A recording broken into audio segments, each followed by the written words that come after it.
तुम्ही म्हणत असाल तयार होऊन कुठं चालली आहे, तर आम्ही चाललोय आज आळंदीला. आळंदीला चाललोय आणि आमच्या किट्टूचे डोळे हवेने पिंगळत आहे, कारण त्याला आता झोप येत आहे. मग आता आम्ही उतरलेलो आहे. किट्टूच्या पप्पांना टाकायचं आहे गाडीमध्ये पेट्रोल, आणि किट्टूच्या पप्पांनी हेल्मेट घातल्यामुळे आमचा किट्टू तर त्यांच्याकडेच बघत होता, कारण त्यांना तो घाबरत होता. मग लागलाय मस्त घाटाचा रस्ता, आणि घाटाचा रस्ता मस्त आम्ही एन्जॉय करत होतो.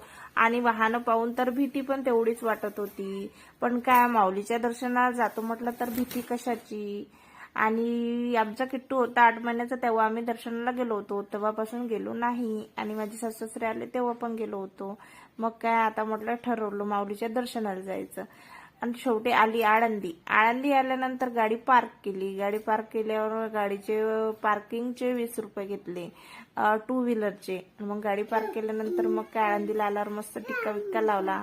टिक्का लावल्यानंतर काय मस्त आलो तर बघतो काय गर्दी, बापरे, लाईनीत तर गर्दीच होती. आणि किट्टूला घेऊन लाईनीत उभं राहणं म्हणजे अशक्यच होतं. आणि आमचा पूर्ण दिवस जाणार होतं, कारण आम्ही गेलोच 1 वाजता, 1-1:30 वाजलं होतं आम्हाला तिथे जायला.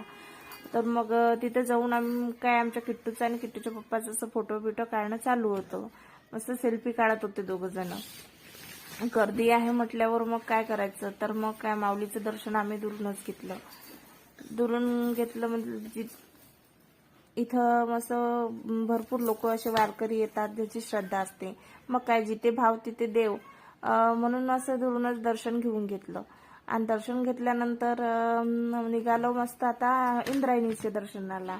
इंद्रायणीचं पण दर्शन घेतलं. आणि आमच्या किट्टूसाठी मग काहीतरी घ्यायचं होतं, तर मग घेतला मोबाईल. मोबाईल काय असं बापरे, पॅकेट तर पप्पांनी खोलून दिलं. आणि आमच्या किट्टू तर असा सरप्राईज झाला मोबाईल बघून आणि गाणी ऐकून.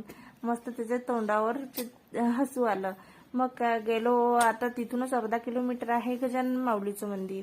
मग तिथं निघालो. आणि तिथं पोचल्यानंतर तर बापरे, तिथं तर व्ह्यू बघूनच मनाला प्रसन्न वाटते. सुंदर अशी कमान आणि पार्किंगसाठी व्यवस्था.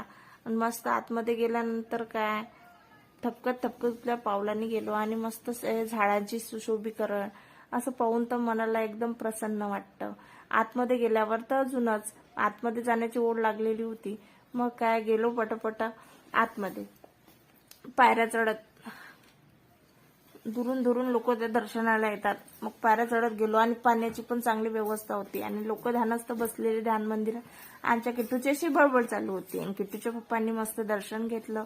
गजानन माऊली एवढी फ्रेश वाटत होती ना, बापरे, त्यांच्या अंगावरची फुलं आणि त्यांच्या चरण पादुका